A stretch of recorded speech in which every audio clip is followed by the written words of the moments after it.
Hello students, welcome to Preksha institute Dinanagar. तो आज की वीडियो में हम डिस्कस करेंगे जो जेईई मेन में हर बार क्वेश्चन पूछा जाता है। ठीक है, तो वो आज हम इस वीडियो में डिस्कस करेंगे। तो आपके पास क्वेश्चन क्या है? क्वेश्चन में बोला हुआ है कि आपके पास एक सर्कल है, let is circle C touch the line L1 and L2। दो लाइंस को टच कर रहा है सर्कल और उसकी इक्वेशन आपको गिवन है। इसमें K1 K2 क्या है? रियल्स नंबर को बिलोंग करता है। If A line passing through the centre of the circle, अगर ये लाइन एक सेंटर से पास होती है, सर्कल के इंटरसेक्ट कर रही है L1 को eight point this and L2 को इंटरसेक्ट कर रही है एट पॉइंट 3 और -6, देन आपने इक्वेशन ऑफ सर्कल बतानी है कि इक्वेशन ऑफ सर्कल आपकी क्या होगी। ठीक है, तो इक्वेशन ऑफ सर्कल की जो फॉर्म होती है, स्टैंडर्ड फॉर्म होती है, वो होती है आपके पास x माइनस ए का whole square plus y minus B का whole square equals to R square. ठीक है, तो ये स्टैंडर्ड फॉर्म हो जाएगी। इसमें r आपका क्या हो जाता है? रेडियस सर्कल का। और इसमें ए बी क्या हो जाते हैं? पासिंग पॉइंट हो जाते हैं। ठीक है, जब सेंटर के कोऑर्डिनेट्स, जैसे ये सर्कल का सेंटर है ना, इसके जो कोऑर्डिनेट होंगे, ठीक है, वो आपका ए और बी हो जाएगा। ठीक है, यहाँ पे ए बी लिख लेते हैं, ए एंड बी। सो पहले मुझे यहाँ पे क्या करना पड़ना है? इसमें K1 और K2 की पहले मुझे वैल्यू निकालनी पड़ेगी। ठीक है, तो L1 और L2 आपको दिख रहा है कि सर्कल की टेंजेंट है। ठीक है, so tangents of a circle कौन कौन सी है? L1 की इक्वेशन आपके पास 4x minus 3y plus K1 equals to 0, और दूसरी इक्वेशन L2 आपके पास गिवन है 4x minus 3y plus K2 equals to 0।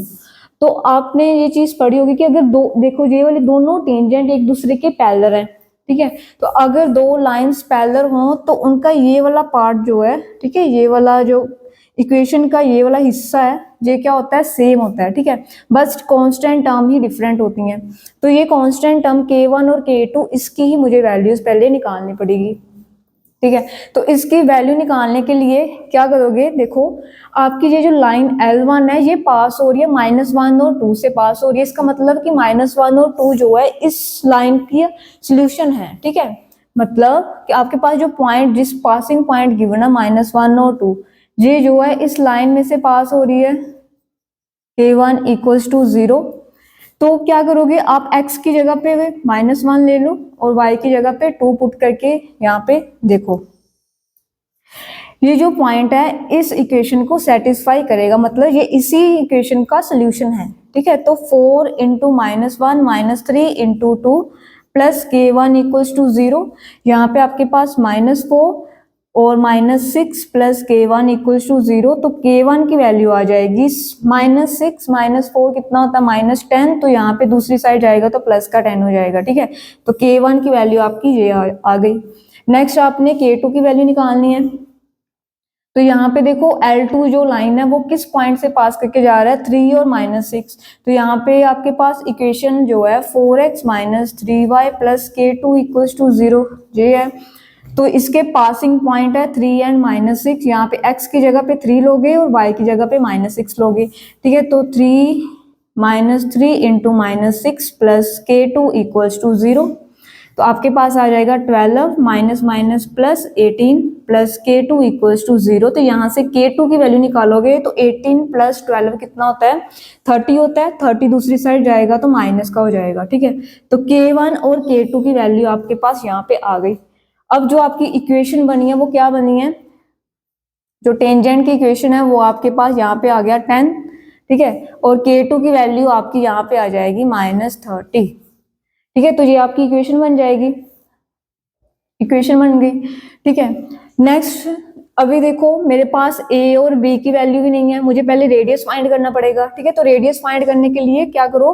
पहले डायमीटर फाइंड करो। देखो, अभी जब भी आपको दो इक्वेशंस गिवन हो, ठीक है, दो लाइंस पैरेलल हैं और सर्कल को टच कर रहे हैं, तो उसका डायमीटर फाइंड करने का क्या फॉर्मूला होता है? Diameter, length of diameter find करना है, लेंथ ऑफ डायमीटर। उसका फॉर्मूला होता है modulus C1 minus C2 upon magnitude square root of A square plus B square. ठीक है। इसमें C1 C2 क्या होगा, C1 ये आपका C1 हो जाता है, ये आपका C2, ठीक है। कांस्टेंट टर्म्स, इक्वेशंस की कांस्टेंट टर्म, और a स्क्वायर और b स्क्वायर, a क्या होता है और b क्या होता है, a होता है जो x का कोफिशिएंट होगा और b होता है जो y का कोफिशिएंट होगा आपका, ठीक है। तो यहाँ पे वैल्यूज पुट कर देते हैं, यहाँ पे आएगा 10 प्लस 30, यहाँ पे 30 नेगेटिव है ना तो माइनस माइनस प्लस हो जाएगा ना, अपॉन a स्क्वायर, 4 का स्क्वायर हो जाएगा आपके पास 16 प्लस -3 का स्क्वायर आपके पास हो जाएगा 9, तो ये आपके पास बन जाएगा, ऊपर बन गया 40 अपॉन नीचे बन जाएगा आपके पास 16 प्लस 9 रूट 25 हो जाएगा। तो 25 किसका परफेक्ट स्क्वायर होता है, ये होता है 5 का, ठीक है। तो ये कट हो जाएगा आपके पास, लेंथ ऑफ डायमीटर आ जाएगा 8, ठीक है। तो डायमीटर में पता है डबल ऑफ रेडियस होता है, तो हमने रेडियस फाइंड करना है, तो 8 डिवाइड बाय 4, तो रेडियस की वैल्यू आ जाएगी आपके पास 4, ठीक है। रेडियस आपका 4 आ गया।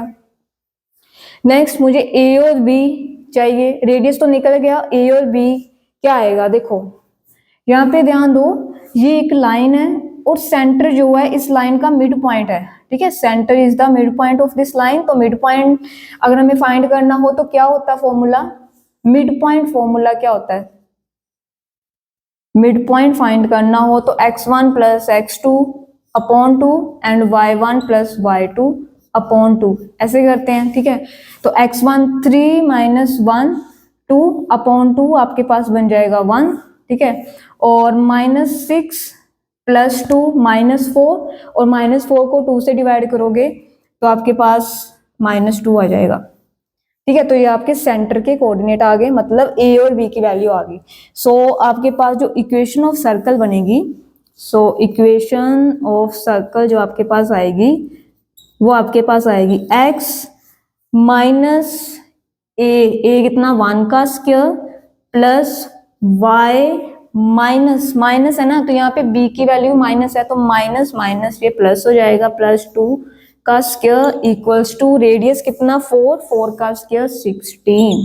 तो ये आपके पास इक्वेशन ऑफ सर्कल आपकी आ जाएगी, ठीक है। तो ये आपकी इक्वेशन ऑफ सर्कल हो जाएगी, x माइनस 1 का whole square plus y plus 2 का होल स्क्वायर इक्वल्स टू 16। तो ये था आपका क्वेश्चन कि इसको कैसे सॉल्व करना है, ठीक है। तो इस वीडियो में इतना ही। So thank you so much for watching the video, thank you.